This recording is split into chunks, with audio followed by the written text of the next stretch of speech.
Hi అండి. ఈరోజు ముచ్చట్లు ఏంటంటే మీరైతే పార్ట్ 1 చూసినట్టయితే ఈ వీడియో మీకు అర్థమవుతుందండి. మా బాబాయ్ వాళ్ళైతే దేవుడికి పెట్టుకుంటున్నారని చెప్పాను కదండీ!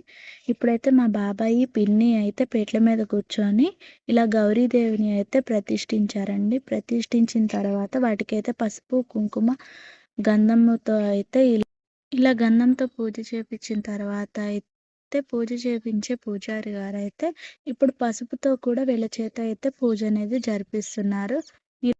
మా బాబాయ్ వాళ్ళైతే ఎల్లమ్మ తల్లితో పాటు ఉప్పలమ్మ తల్లికి కూడా కళ్యాణం అనేది జరిపిస్తూ ఉన్నారు. ఇది ఉప్పలమ్మ తల్లి, ఎల్లమ్మ తల్లికి కళ్యాణం అయితే నైట్ టైంలోనే జరిపిస్తారండి.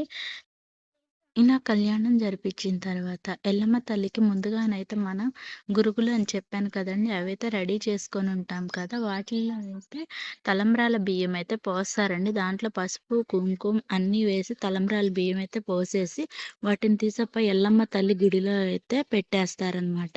Thank you for watching.